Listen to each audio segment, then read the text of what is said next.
Bom, Elias, você é natural de onde? Eu sou de Barretos, São Paulo. Nasci em 1º de agosto de 1955 e vim para São José quando eu tinha 5 anos de idade. Então você tem poucas lembranças de Barretos na sua infância. Muito pouco. Eu retornei lá recentemente. Meu avô tem uma história lá, porque ele era consultor, né, na cidade. E lá tem uma casa chamada Casa Baroni, que foi meu avô que construiu e ela é antiga, né? Então tem um pouco de história lá de Barretos e eu lembro sempre, principalmente do meu avô, né? E dos meus pais, é claro. Seus pais saíram de Barretos e por que fizeram a opção de São José dos Campos? Eu acho que veio primeiro, o meu pai é irmão do Posidônio, José de Freitas, da Imobiliária Freitas, né? Hoje tem lá o Alfredinho, que é o nosso primo querido também lá, entre outros primos, né? E praticamente meu tio que incentivou meu pai a vir para cá. Aí meu pai começou a trabalhar na praça como motorista de táxi. Ele antes era farmacêutico, daqueles farmacêuticos antigos, né? Como se fosse um paramédico, né? Aí, em função disso, ele veio para São José e tentar também melhorar a vida, né? Porque eram muitos filhos e tentar ver se os filhos pudessem crescer profissionalmente aqui em São José, porque, na verdade, era uma cidade de oportunidades mesmo na época, né? Tanto é que aí tinha o Instituto Tecnológico, o ITA, né? As fábricas, né? Que tinha aqui em São José, General Motors, a Ericsson. Então, acho que em função dessa questão industrial de São José e, como diz, terra de oportunidades, ele veio para cá, para São José. E como é que foi a sua infância aqui em São José? Olha, a minha infância, vou falar a verdade, ele assim, é de gente simples. Por quê? Meu pai deixou, né, de ser motorista. Ele tinha um depósito de ferro velho ali na Vila Maria. E eu ajudava o meu pai quando criança. Brincava também, né, como toda criança, mas estudava e trabalhava no depósito. E eu tenho orgulho de falar isso, eu puxei carrinho de papelão na rua, assim, dos 7 aos 14 anos. A gente comprava, né, no CTA, no Esplanada Garrafa, procurava na Bomboniere, antiga Bomboniere, aquela doceria que existia ali na Rua 15, né? E eu pegar lá papelão lá, eu lembro muito bem disso, e em outros locais. E era a minha vida de infância, né? E sempre com incentivo na luta do meu pai, da minha família, de procurar crescer na vida, né? Estudar e crescer na vida. E qual era o sonho que você tinha na infância? Olha, eu lembro, até comentei com você, acho que no primeiro livro, o que eu gostaria mesmo de ser era jogador de futebol. Mas assim, em função de trabalho, de estudos, eu não tinha tempo de, vamos dizer, me dedicar a isso. Porque normalmente uma pessoa, vamos dizer, tem uma estrutura, né, física, potencial mesmo, assim, com uma boa performance para ser um atleta profissional, você tem que treinar mais e vivenciar mais isso. E eu não tinha essa oportunidade. E aí meu pai procurava sempre incentivar na questão da escola, que normalmente eram escolas públicas, né? E aí eu fui me encaminhando para depois conseguir um título, né, voltado para engenharia, né, como engenheiro. Mas assim, foi uma luta também, porque a gente tinha que trabalhar e estudar, né? Nessa passagem da infância para a adolescência, puxe pela memória como é que era São José naquela época, no princípio da sua adolescência. Então, pelo que eu me lembro, também na Vila Maria, que foi a minha grande vivência nesse período, a gente jogava bola na rua. Tinha o paralelepípedo, né? A gente jogava com paralelepípedo na rua, e mesmo ali na igreja ali, católica, que fica entre na esquina da Paraná, com a Avenida dos Estados, Ali tinha um campo de futebol, a gente jogava bola ali também. Não tinha... Estava se pensando, né, em fazer igreja ainda na época, pelo que eu me lembro. Ali tinha quermesses também, naquele período. Mas ali tinha um campo de futebol, tinha um campo de futebol ali também na Minas Gerais, tinha um campo de futebol ali na Santa Catarina, que era, eu não sei se é o Bico do Corvo que se falava, eu não lembro mais. Eu sei que eu jogava bola nesses pontos aí, à medida que eu tinha possibilidade de fazer isso. Isso que eu lembro da minha infância, mas São José é o seguinte, eu lembro uma fase muito boa, assim, vamos falar agora administrativamente, que eu tinha meus 15 anos, que foi na época do Sobral. Eu lembro que, eu sei que era uma mão forte, né? Era vamos dizer, um militar, né? E também tinha um senso administrativo muito bom, e a cidade, vamos dizer, ganhou uma outra performance, né? Em termos de cidade, de urbanização e de cidade que estava, vamos dizer, crescendo, né? Tanto economicamente como em termos populacionais e mesmo educacionais, né? Porque havia um incentivo, né, nessa direção. Tanto é que a cidade é o que é hoje também em função das indústrias, né? E dessa visão, né, de uma cidade um pouco mais moderna, uma cidade assim, para enfrentar o futuro. Isso que eu enxergava na época do Sobral, né? E eu acredito que São José conseguiu manter, de certa forma, com as administrações que vieram, né?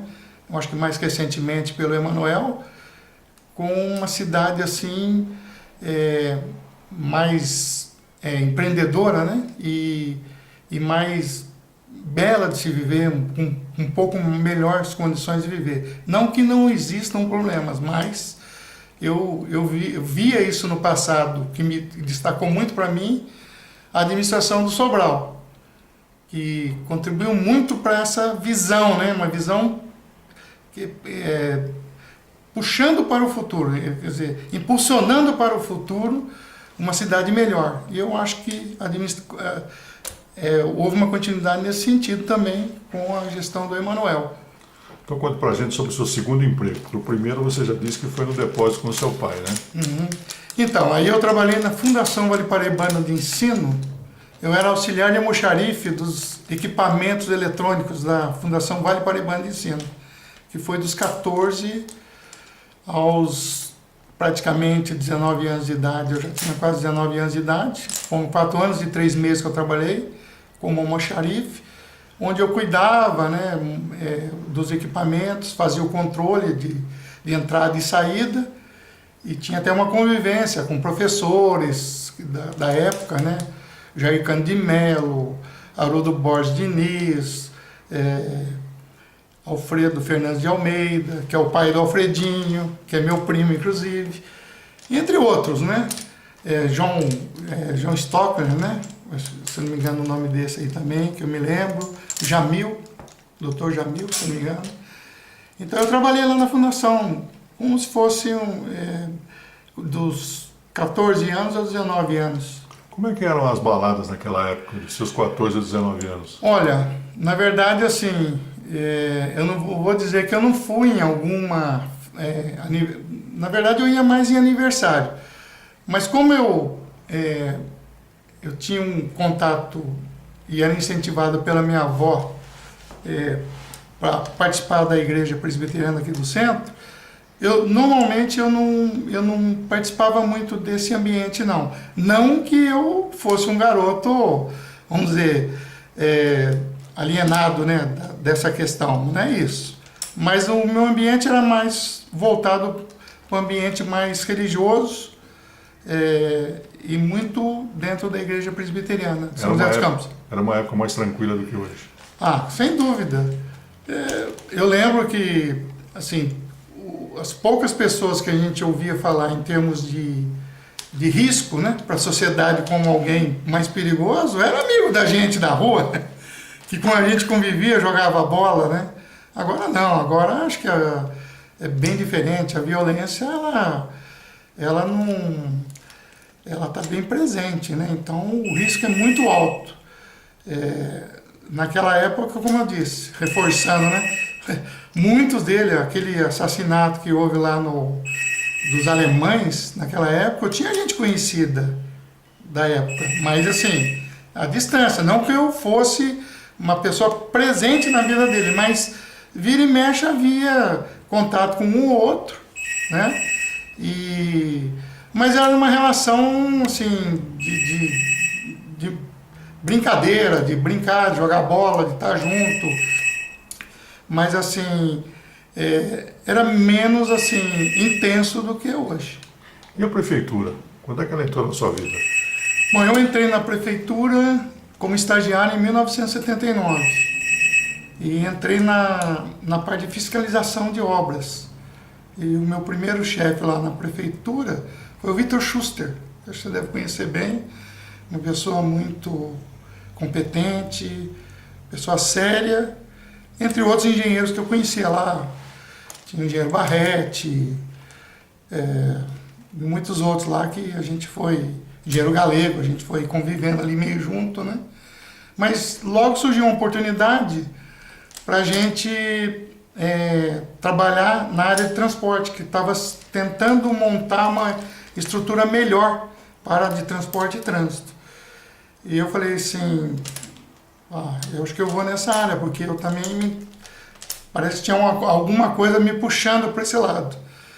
E aí eu fui, entrei como estagiário, né, em 79, e dali em diante eu fui atuando só nessa área de transportes e trânsito, notadamente na área de trânsito. E foram quantos anos no serviço público? Desde estagiário até a minha aposentadoria em 2013, foram 34 anos e meio que eu participei em várias situações que culminaram com muitas ações aqui na cidade, né? Como é que era São José quando você entrou na prefeitura e como é que ficou São José quando você se aposentou? Bom, São José, eu acredito que, eu estou lembrando do Sobral, mas eu tenho que dar méritos também à administração do Joaquim Bevilacqua. Por quê? Ele inovou, né, nessa questão da habitação, na questão de saúde, né? Ele criou secretarias na parte social também. Então houve uma nova visão também, que envolvia políticas públicas voltadas para várias áreas, né? Como eu disse, educação, saúde, habitação, que são as coisas assim que tem cidades hoje que às vezes não tem uma coisa assim, até hoje, né? Mas lá já na década de 80, né? 70, mais 80 do Bevilacqua, houve esse impulso também nessas questões de melhorar a cidade trabalhando as políticas públicas, que atingem principalmente as pessoas que mais precisam. Então eu lembro que isso aí marcou muito também a minha vida, nesse sentido de que houve um novo impulso, quer dizer, houve uma visão de futuro e uma visão futura, uma cidade melhor, né, mais moderna, mas também houve esse plus aí que eu acho que na área social que o Joaquim Bevilacqua contribuiu bastante. E depois outros prefeitos trabalharam essa questão e até hoje ainda se discute, né, cada vez mais em tentar melhorar a questão social, que eu acho que é um foco que todo governante tem que ter, claro, não deixando as políticas também de geração de emprego tal, e de modernização da cidade, mas principalmente essa questão do social. É claro que a geração de emprego está inclusa nessa questão, mas envolve outras políticas, né, de outras naturezas, habitacional, a questão da assistência social aos mais carentes. Então eu vi que houve essa melhora, que São José também precisava disso também, porque a cidade não era só gente com um pouco mais de renda, mas tinha muita gente também com pouca renda. Então houve esse trabalho que veio contribuir com muitas pessoas aqui na cidade. Você falou da igreja presbiteriana, você também tem um trabalho solidário aí nas entidades, né?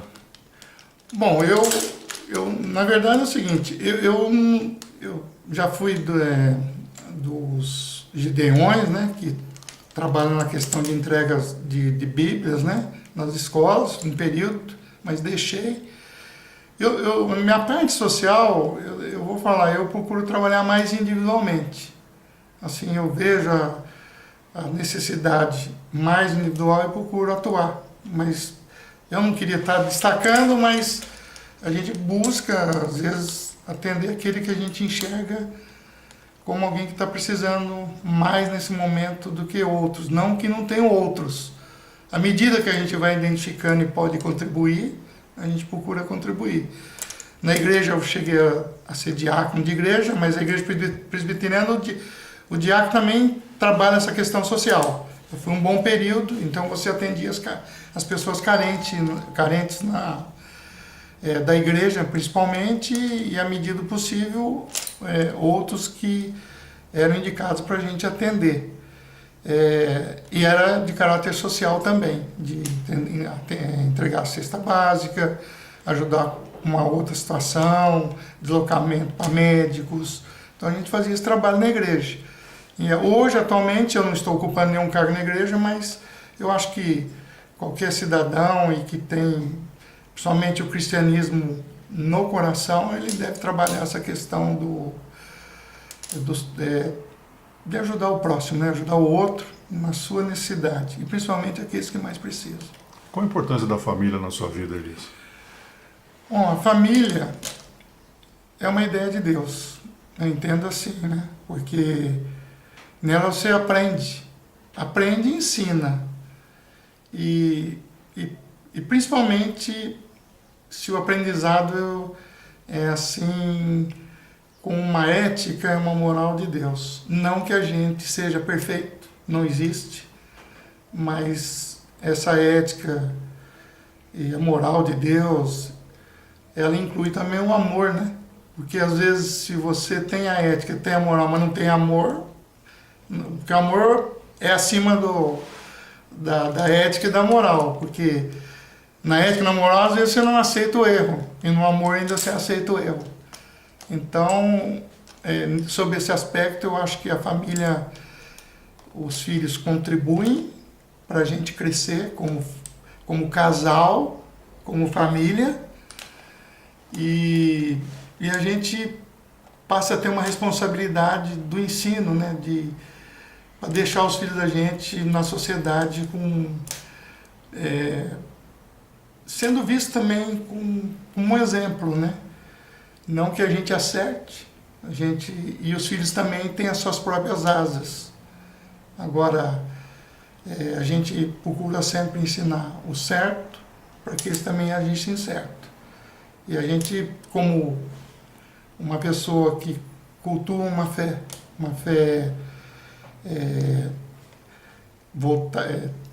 voltada para Deus, para Cristo, aqueles ensinamentos que Cristo passou, a gente sempre procurou passar.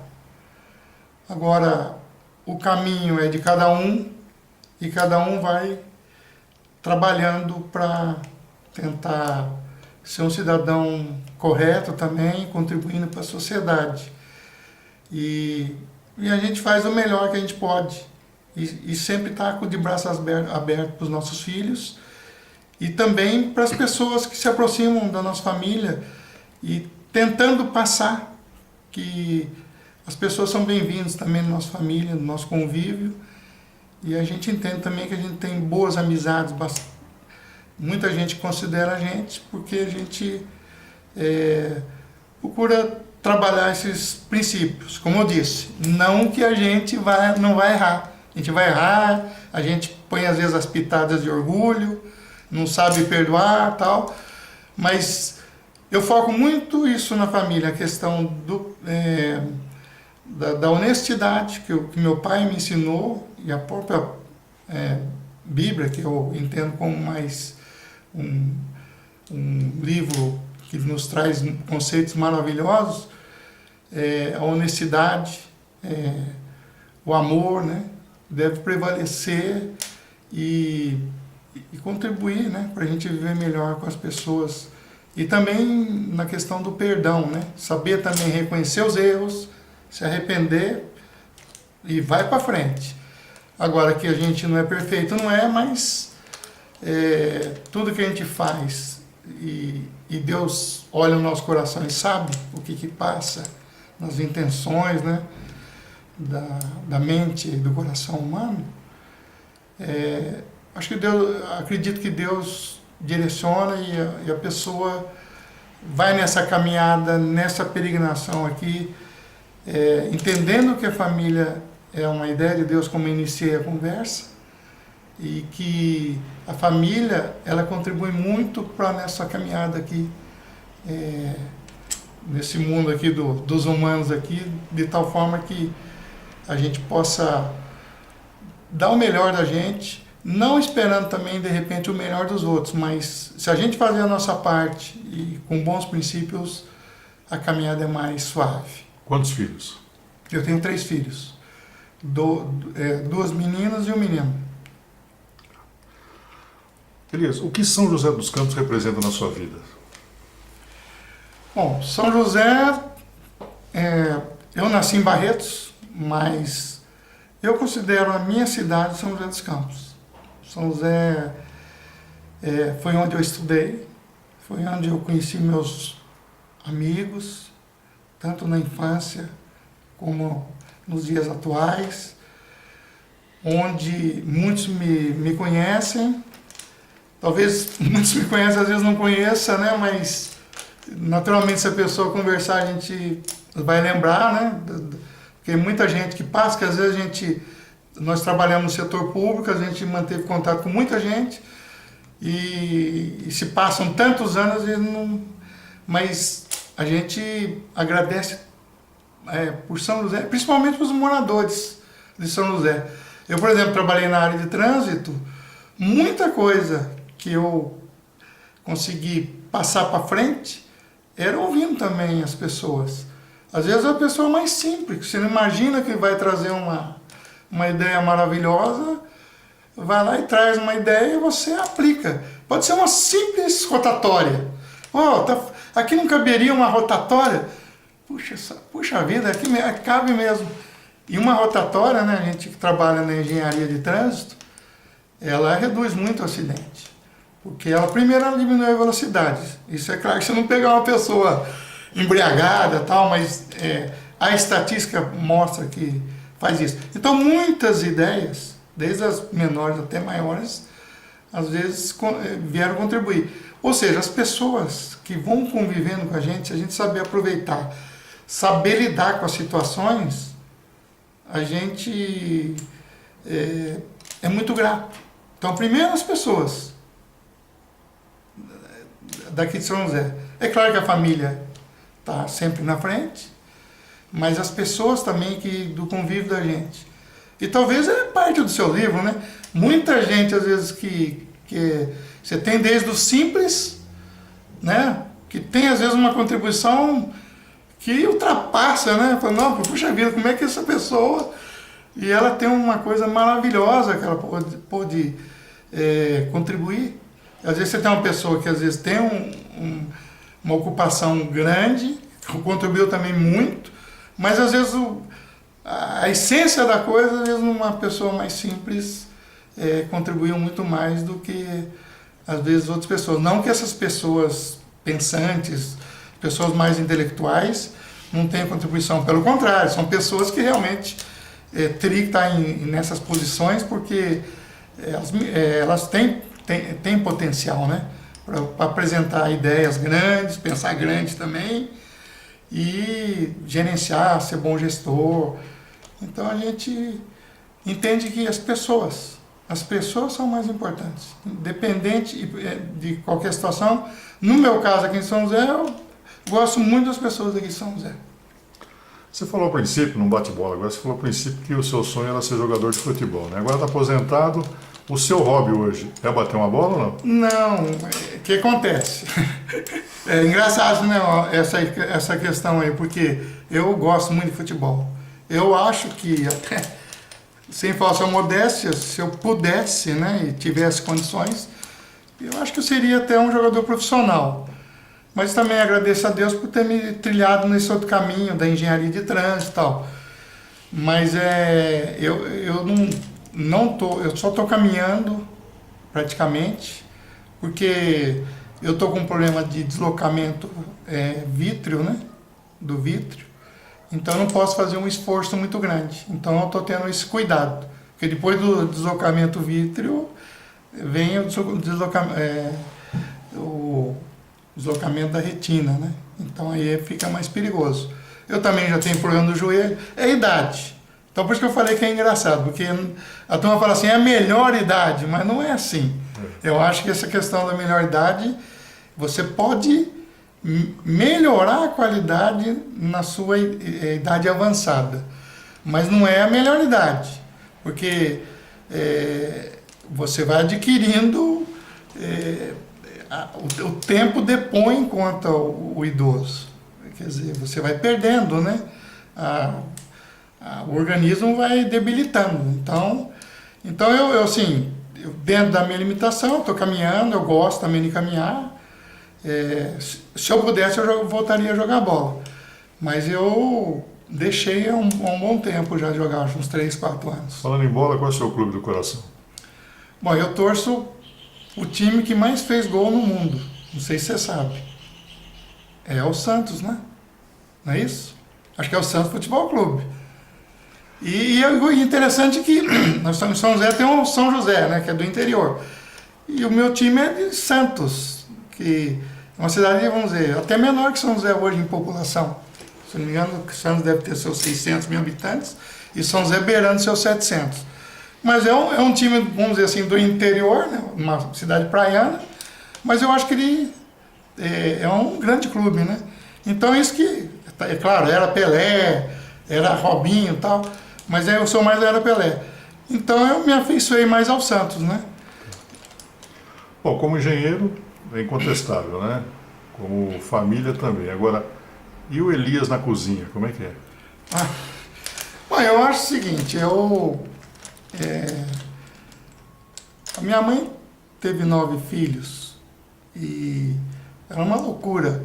Eu aprendi um pouco a vê-la cozinhando. Eu sei fazer meu arroz, eu sei fazer, se eu precisar eu faço feijão, macarrão, uma pizza. A gente sabe fazer alguma coisa. Não passa dificuldade. Não passo nenhuma dificuldade. Eu sei me virar e se precisar preparar alguma coisa para alguém, eu acho que eu consigo fazer uma coisa não tão assim especial, mas dentro da simplicidade, alguma coisa que eu acho que não vou ser condenado por isso, não. Você gosta de viajar? Gosto. Uma viagem marcante. Puxa vida. Tem várias viagens, né, marcantes. Eu acho que a viagem assim, um pouco mais diferenciada, eu fiz uma parte da Europa por poucos dias e Nova York. Mas eu fui em Berlim, na Alemanha, fui em Praga, na República Tcheca, eu fui em Viena, na Áustria, eu fui em Istambul, na Turquia, e a Capadócia. A Capadócia foi uma coisa bem diferente, né? E lá é uma área bem árida, uma região bem árida. Acho que é Goreme a região que eu fui lá. Inclusive tinha cidades subterrâneas lá na Turquia. Inclusive foi gravado aquela novela Salve Jorge, da Globo. Eu fui lá ver no estúdio deles, onde que tinha as principais filmagens. E era feito numa dessas, vamos dizer, cavernas, né? Que eles falavam, tipo de um local que era um buraco e o pessoal vivia ali. Se bem que hoje parece que só tem 300 moradias lá, com esse aspecto de morar intocado nas rochas, né? Ou naqueles buracos que eles fazem naquela... Na verdade é uma rocha mole lá que dá para você trabalhar e conseguir acessar, né? Não é tão difícil talvez fazer esse trabalho aí. Então acho que essa região da Capadócia assim me chamou bastante atenção e por ser algo muito antigo também. E eu me identifico muito com essa questão de história e tal. Qual lugar do mundo que você gostaria de conhecer? Eu acredito que eu teria um sonho assim, Israel e a região da Grécia ali, mesmo a parte mais onde vive Cristo nasceu, né? E mesmo onde se propagou o cristianismo, né? Então essas regiões eu gostaria de visitar. Então seria, vamos dizer, Israel, Grécia e Itália, vamos dizer assim. Eu sei que tem outras, a próprio Iraque ali, é região assim da fé cristã, né? Do passado. Do Velho Testamento, né? Mas assim, mais para o Novo Testamento, vamos dizer assim, não que Israel é Antigo Testamento, puro Antigo Testamento, né? Praticamente. Mas assim, acho que Israel, Grécia e Roma. Não, e Itália, desculpa. Elias, se você tivesse que deixar São José dos Campos, qual cidade que você faria a opção de morar? Olha, é que a família vai te amarrando a você não querer deixar esse contato. Mas se eu pudesse morar, eu gostaria de morar fora. Talvez Portugal, talvez Espanha, ou mesmo Estados Unidos. Se eu pudesse e tivesse, assim, esses laços familiares não tão arraigados. Mas o meu desejo seria esse, talvez. Você tem algum ídolo? Eu acho, assim, em termos religiosos, é Jesus Cristo, né? Porque alguém que chega e fala assim, você tem que amar ao próximo como a si mesmo.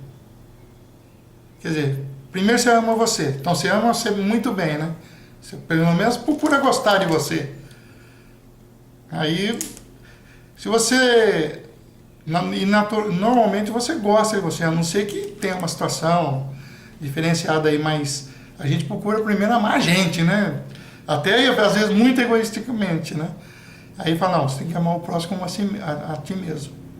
Então começa assim, já que você se ama tão bem, por que você não ama você tão bem que nem com relação ao outro? Isso é uma coisa que ele falou, ele falou, amar a Deus é amar o próximo, né? E na verdade, você está amando ao próximo, com certeza está amando a Deus, porque você está fazendo a vontade de Deus. Então, eu acho que é o que traz o grande ensinamento, né? Aquele que não tiver um erro, que atira a primeira pedra. Lembra a história lá da mulher adúltera, né? Aquele que não tiver um erro, que atira a primeira pedra. Uma mulher adulta, totalmente rejeitada pela sociedade. Não que Cristo concordasse com o ato dela, mas aí ele pergunta lá para os outros, para aquelas pessoas que queriam atirar a pedra nela, se alguém não tiver nenhum erro, nenhum pecado, que atira a primeira pedra. Alguém atirou? Não. Aí ele pergunta para a mulher lá, adúltera, alguém te condenou? Ela falou, não, nem eu te condeno, mas vai e não erres mais. Ou seja, se ela puder evitar os erros, que evite. Então a vida é assim. E a gente não ensina assim para os filhos da gente? Vamos fazer certo, meu filho. Seu pai errou e você não deve fazer que nem seu pai fez. Então acho que é por aí. Então Cristo, se você pegar as frases, tudo é o principal. Agora, eu admiro Abraham Lincoln e outras pessoas também, né, que contribuíram muito, né, com o trabalho dele na sociedade mundial, né, principalmente. No Brasil, naturalmente, tem pessoas também que contribuíram, né? Pessoas que marcaram a sua vida, Elias. Meu pai, minha mãe. Para finalizar, uma grande saudade.